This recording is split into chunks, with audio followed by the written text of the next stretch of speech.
Olá, seja bem-vindo a mais uma edição do Panorama. O Brasil está envelhecendo. Provavelmente você já deve ter ouvido essa afirmação várias vezes. No programa de hoje nós queremos discutir como isso vem acontecendo. Daqui a apenas 11 anos, o país vai ter mais gente com 60 anos ou mais do que crianças com 10 anos ou menos. E o que isso pode significar na economia, no mercado de trabalho e na saúde? A boa notícia é que, ao que parece, a população brasileira está envelhecendo melhor. Segundo dados de uma pesquisa feita pelo Google, tem aumentado as buscas dos idosos por sites de relacionamento, vestuário e estética. Trabalho e consumo também estão no foco. As buscas de emprego para idosos vêm crescendo ano a ano e na última Black Friday, a venda de celulares para maiores de 55 anos foi maior que para quem tem entre 18 e 54. Para conversar conosco sobre esse novo perfil dos idosos brasileiros, nós convidamos a psicóloga Débora Ghisoli e a geriatra Eliane Rocha de Albuquerque. O Panorama já está no ar.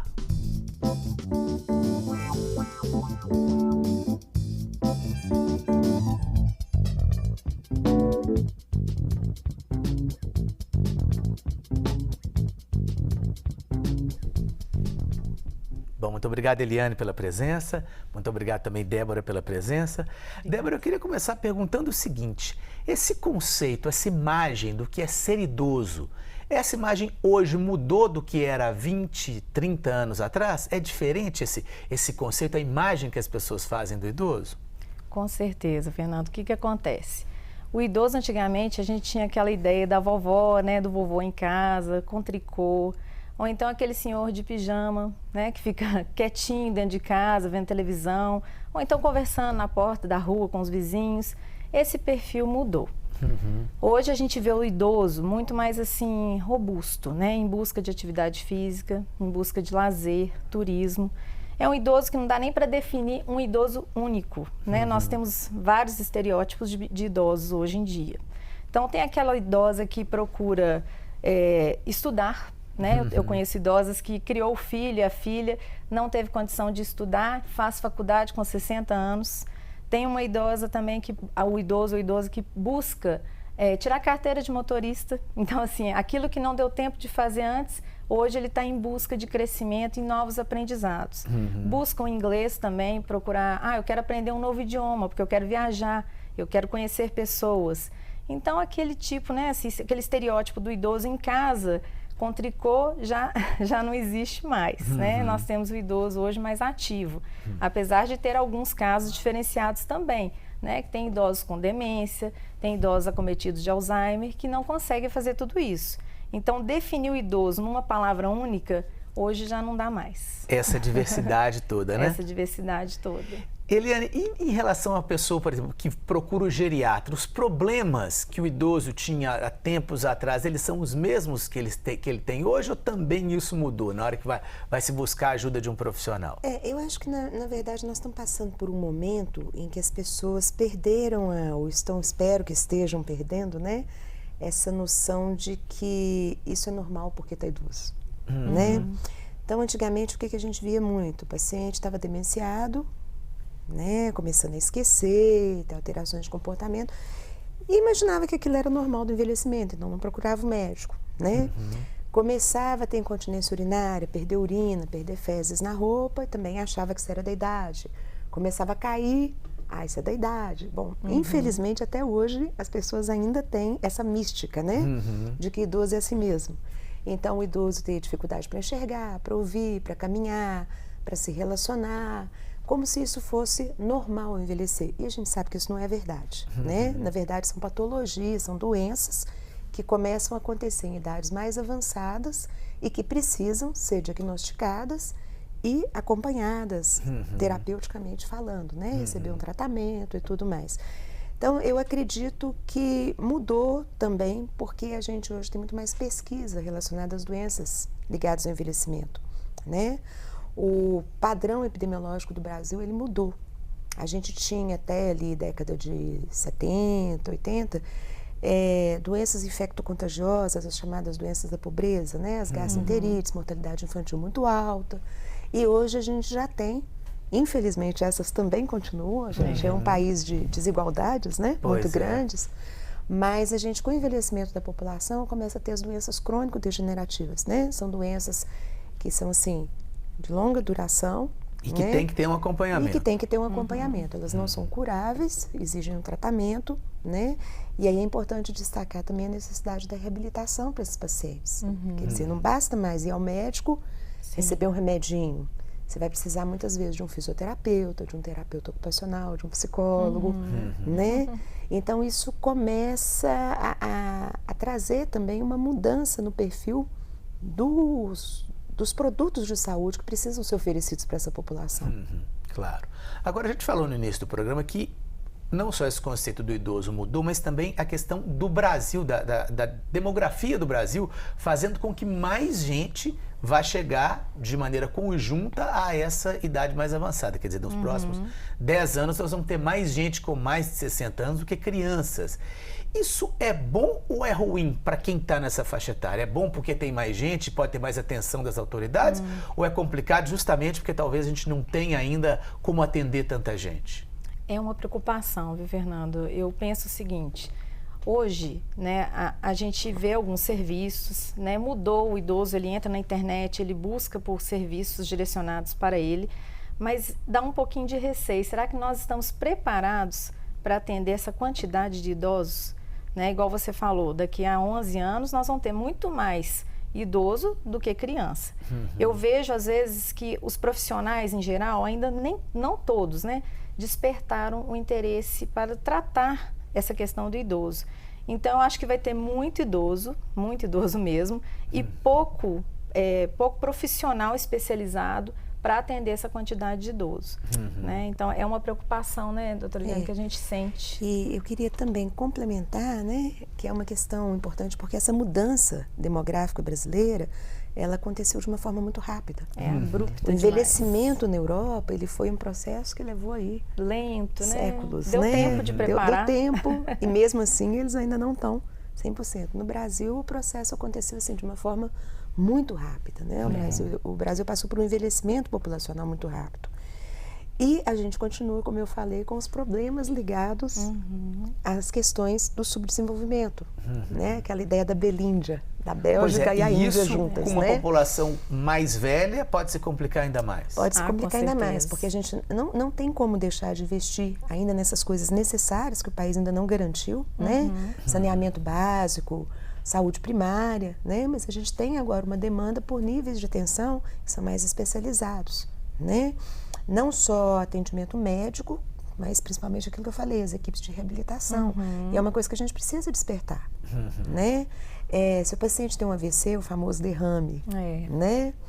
Eu consigo controlar a pressão dele, eu consigo tentar evitar que esse AVC se repita, controlando a pressão, controlando o diabetes, usando determinadas medicações, mas se eu não tiver um fisioterapeuta para trabalhar com esse paciente, a capacidade, se ele tiver, de voltar a andar, de voltar a se alimentar sozinho, se ele está engasgando depois do derrame, eu não tenho uma fonoaudióloga ali trabalhando no caso, né?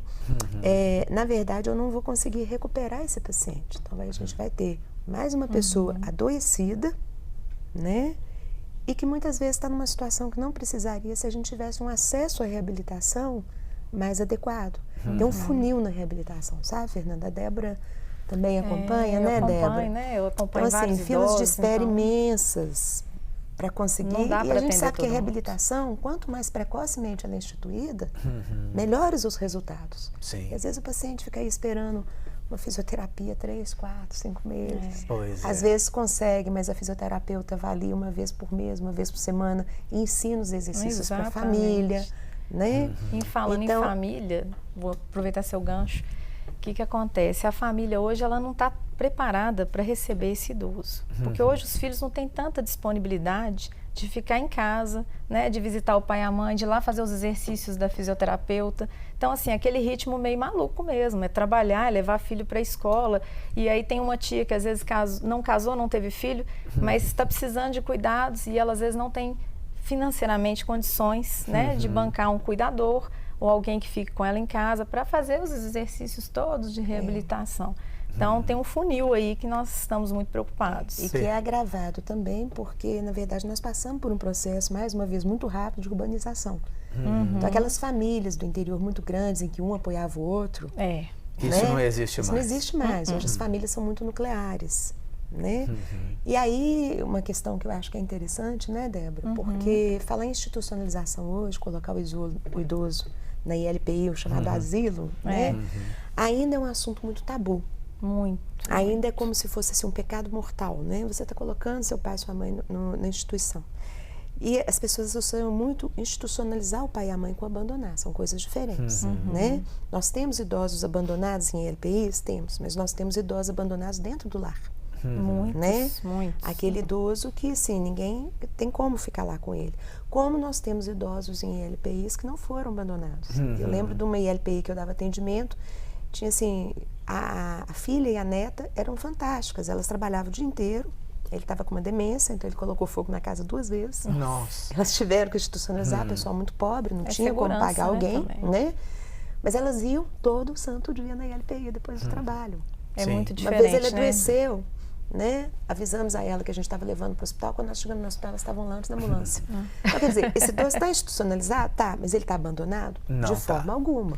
Eu queria voltar um pouquinho para aquela discussão que a gente começou no início, falando desse novo conceito da parte dos idosos que ainda estão com essa vontade maior de viver, com essa energia maior. Queria mostrar para vocês que para divulgar esse estudo sobre esse conceito do novo idoso, o Google buscou dados de diversas pesquisas divulgadas aqui no Brasil sobre essa faixa etária. Vamos ver alguns deles, depois a gente comenta aqui. Segundo o estudo, 74% dizem não ter medo da morte, mas 84% afirmam que têm medo de depender fisicamente de alguém. As buscas por termos ligados ao direito do idoso têm crescido em média 15% ao ano. Os termos mais procurados são Estatuto do Idoso e Carteira do Idoso. 1 em cada 4 pessoas com mais de 60 anos já está conectada à internet no país. Bom, vamos falar um pouquinho desses dados ali. O primeiro é essa questão do medo da morte e do medo da dependência. Como é que você vê isso? Quer dizer, mesmo o idoso estando, né, teoricamente mais engajado, mais forte, mais o tempo todo junto com a família, esse novo conceito, ele ainda apresenta ali um índice alto de medo da dependência, de estar justamente aquilo que a gente estava conversando, de ficar dependente de outra pessoa. Exatamente. Fernanda, eu vejo muito isso. A gente fala assim, você tem medo de morrer? Medo de morrer nem tanto, tem medo de sofrer. Sofrer, né? Passar um final de vida sofrendo na cama, dependendo de parentes, amigos, filhos, seja lá quem for. Mas o medo de depender do outro para as atividades de vida diária é, assim, constante na mente dos idosos. A gente, quando fala assim, medo de morrer, não, morrer eu não tenho tanto medo. É claro que a morte é uma coisa assim que depende da fé de cada um, né? Tem gente que acredita, né, em espiritualidade, tem alguns que são ateus também. Então, o que acontece? A pessoa pensa, eu vou dar trabalho para quem? Eu não quero depender do meu filho, eu não tenho dinheiro para pagar um cuidador, eu não tenho como ir para uma ILPI, tem essa questão também. Porque tem ILPIs, né, gratuitas, né, e tem também as pagas. E a gente sabe que não é barato, né? Não é um valor muito acessível as pagas, né? Então o idoso ele preocupa, eu quero ter atividade até o final da minha vida, eu quero estar ativo, eu quero estar andando, eu quero estar comendo sozinho, eu não quero ninguém para fazer a minha higiene. Então eles buscam muito trabalhos de promoção à saúde. Eles vão atrás mesmo de atividade física, de trabalho de estimulação cognitiva, para não chegar a ficar doente e acamado, né? Então já existe essa, vamos dizer assim, esse cuidado de cada um justamente para tentar evitar isso. Eles tentam muito. O mais interessante, né, porque a gente pode falar assim, não, realmente as pessoas têm medo da dependência e ficar numa coisa subjetiva. Mas acontece que do ponto de vista técnico, o grande marcador de qualidade de vida no envelhecimento é a autonomia e a independência. Então, na verdade, não é só uma percepção que as pessoas têm. Isso é uma realidade. O idoso que não é autônomo, ele tem uma queda na qualidade de vida muito importante em relação àquele que consegue manter a autonomia. Então, para mim, enquanto médica, né, e para os outros profissionais de saúde também, né, Débora? Sim. Não é tão relevante saber se o idoso tem alguma doença. Muitas vezes ele pode ser hipertenso, diabético, ter problema de tireoide, né? Mas se isso não atrapalha a autonomia dele, ele vai ter um envelhecimento bem-sucedido. Então é aquela coisa, né? Saúde para o idoso não é ausência de doenças, né? É autonomia. É autonomia, a É ter capacidade de se autonomia. manter independente. Aí quando a gente fala de independência, nós não estamos falando só, igual a Débora falou, da independência física. Não. Mas a independência financeira, né? A independência de poder sair, encontrar com os amigos, decidir se quer ou não mudar de casa e morar ou não com o filho. Né? Entendi. Ter o poder de decisão, ter né? o poder de decisão. Né? Ia pegando gancho no que a Eliana está falando, o que acontece? Alguns filhos, né? Isso eu vejo muito vivo, eles querem ajudar, né? E ajudar aquele zelo, né? Pelo idoso, né? Não, mãe, faz isso, ou pai, vamos fazer aquilo. E às vezes não respeitam a decisão do idoso, né? O desejo daquele idoso. Porque às vezes ele não quer sair viajando pelo mundo, ele quer ficar em casa numa boa, vendo o futebol dele, mas o filho fala, não, pai, você tem que sair, você tem que viajar. Às vezes o pai viajou a vida inteira, agora ele quer ficar quietinho. Então isso não é um problema. Mas o filho, por excesso de zelo, às vezes insiste até demais para colocar o idoso em algumas atividades. Então tem que haver um equilíbrio da família em escutar esse idoso, ver o que ele quer para a vida dele, né? A não ser em casos de demência, né? Que a pessoa já Que não aí tem não mais... tem jeito. não tem mais capacidade não de tem julgamento, capacidade de né? tomar decisão, né? Sobre a vida dela. Mas enquanto está consciente, Tá lúcido. a gente tem, por exemplo, tem uma idosa que eu atendo, que ela é cadeirante, mas ela é super consciente e lúcida. Ela sabe tudo o que ela quer. Mas a família às vezes emperra, né? Fala assim, nossa, a senhora não pode sair hoje, está chovendo. Ela vai, pega o táxi, liga para o motorista e vai até a aula que ela quer. Procura o cinema, atividade que ela deseja. Até viajar, ela viaja também. Mas às vezes a família quer proteger demais. E essa superproteção, ela se torna um problema para a qualidade de vida no envelhecimento. Perfeito. Nós vamos fazer só uma pausinha, mas daqui a pouco a gente continua falando sobre o perfil do novo idoso brasileiro. Nós voltamos em instantes.